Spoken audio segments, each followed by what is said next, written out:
আমরা বিয়েতে এসেছি, এটা হচ্ছে আমাদের family program. So hi hello everyone, আসসালামু আলাইকুম, welcome back Israt blog. I hope আপনারা সবাই ভালো আছেন। আমি আলহামদুলিল্লাহ অনেক ভালো আছি। আমরা সবাই গ্রামে বিয়েতে এসেছি। গ্রামের বিয়ের মজাটাই আলাদা। অলমোস্ট আমরা বিয়ে বাড়ির সামনে চলে এসেছি আমরা লঞ্চ করে। লঞ্চের ভিডিও আপনাদের সাথে শেয়ার করতে পারিনি কারণ অনেক বেশি লাউড ছিল। আর আমরা কিন্তু আস্তে আস্তে ধীরে ধীরে কনে পক্ষের বাড়ির সামনে চলে এসেছি। আমরা হচ্ছি বরপক্ষ। তো কনে পক্ষের একটা নিয়ম আছে, তারা গেট সাজিয়ে রাখে। বরপক্ষ ঢুকতে হলে সেখানে টাকা দিতে হয়। টাকা না দিলে কিন্তু আমাদেরকে কনে পক্ষ ঢুকতে দিবে না। তাই আমরা সবাই গেটের সামনে এসে দাঁড়িয়ে পড়েছি। বরকে নিয়ে আমরা গেটের সামনে ওয়েট করতেছিলাম। আমরা টাকা দিব, তারপরে কনে পক্ষ আমাদেরকে গেটের ভিতর দিয়ে ঢুকতে দিবে। আমাদের সবারই ভালো লাগছিল, কিন্তু কষ্ট হচ্ছিল নতুন জামাইয়ের জন্য। নতুন জামাই বেচারা বাহিরে দাঁড়িয়ে থাকতে থাকতে হাঁপিয়ে উঠেছে। তো চলেন দেখি বরপক্ষ এবং কনে পক্ষের ভিতরে কি কথা হচ্ছে।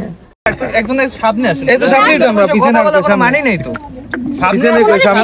কথা বলে কি আসলে আপনাকে প্রবলেমটা বলেন শুনি। প্রবলেম তো অনেক কিছু, কথা দেখি বলেন কি এখন আমরা বেরিবাত লাগবে না শাকা টাকা লাগবে? একটু তো সাইডে পিছনে আসেন তো সামনে থেকে বলুন। Ladies first.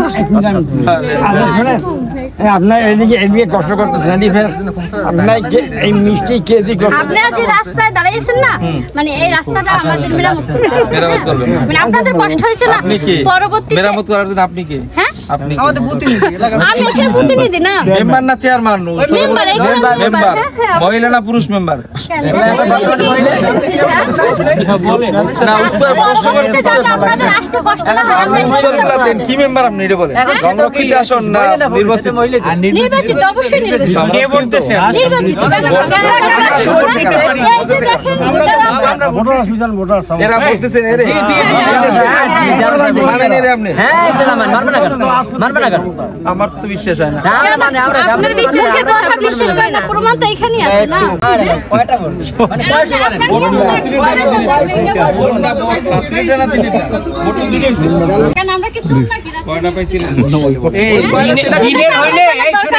দিনে কোনো ভোটই হয় না, আপনি কোনো মেম্বারই না। কেন?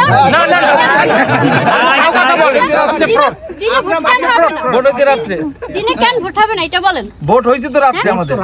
আপনাদের রাতে, আমাদের তো দিনে হয়েছে। আমরা তো রাতে ভোট দিতে যাই। বেশি ভোট হয়েছে রাতে না, এটা আমরা আমাদের তারা মানে তাজুদ করে তো ভোট হয়েছে।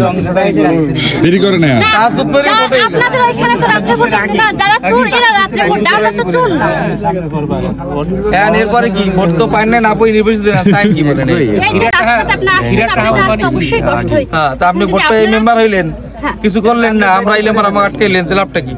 বড় লোক হয়ে যাইবেন কোনটা, গরিবেরটা খাইয়া সেটা বলেন। এই যে উদ্দেশ্য, আমরা তো গরিব না, গরিবেরটা খাইয়া বড় লোক হইবেন, এই ভবিষ্যৎ চিন্তা ভাবনা। আমরা তো গরিব হতে পারতেছি না, এইজন্য আপনি একটু হেল্প করেন। স্বার্থপর লোক, আপনারই দিয়ে কাজ হবে না ভাই। আপনার কাজ হবে না, আপনি জানেন আরেকজন এলাকার মেম্বার হইছে জোর করিয়া, মিলেন সাহেব জোর করিয়া মেম্বার। আর এই গ্রামের জনগণের টাকা লুটপাট করার জন্য এখানে আসছে। অনেক অপেক্ষার পরে মাত্রই বরের ভাগ্যে শরবত জুটলো, তাও আবার একটুখানি খায়। আরে পুরোটাই খা। দাঁড়িয়ে থাকতে থাকতে তো গলা শুকিয়ে গেছে, গলাটা ভালো করে ভিজিয়ে এনে এখন মিষ্টি খাচ্ছে। আরে জ্বালা, মিষ্টিটাও ঠিক মতো খেতে দিল না। পার্টি স্প্রে মেরে বরকে পুরা গোসল করে দিয়েছে। তো আমি তো হাসতেছিলাম, ভাই রে ভাই, বিয়ে আর করবা? বিয়ে করার স্বাদ মিটে যাচ্ছে। আমরা সবাই মিলে ওকে মুছে দিচ্ছিলাম, এরপরে গেট দিয়ে ভিতরে ঢুকছি। আর এই মামাটা আমাদেরকে সান্ত্বনা দিচ্ছিল। তো আমাদের এত পরিমাণে ক্ষুধা লেগেছে, বর ঢুকি খাওয়া শুরু করে দিয়েছে। দেখেন ওর খাওয়া দাওয়া পুরো কমপ্লিট। আর এইদিকে সবাই খেয়ে হাতটা ধোয়া নিয়ে ব্যস্ত। আমিও খাওয়া দাওয়ার পরে এসে এতটুকু ভিডিওই আপনাদের সাথে শেয়ার করতে পারছিলাম। তো দেখেন খাওয়া দাওয়া শেষে বরের মুখে একটু হাসি আসছে। তো যাই হোক, তো যতটুকু পেরেছি আপনাদের সাথে শেয়ার করেছি। কনে ক্যামেরার সামনে আসতে চাইনি, তাই কনের ভিডিও আপনাদের সাথে শেয়ার করতে পারিনি। তো আমার এই ব্লগটি আপনাদের কাছে কেমন লেগেছে সেটা অবশ্যই কমেন্ট করবেন, একটা লাইক এবং শেয়ার করে দিবেন। সবাই ভালো থাকবেন, আল্লাহ হাফেজ।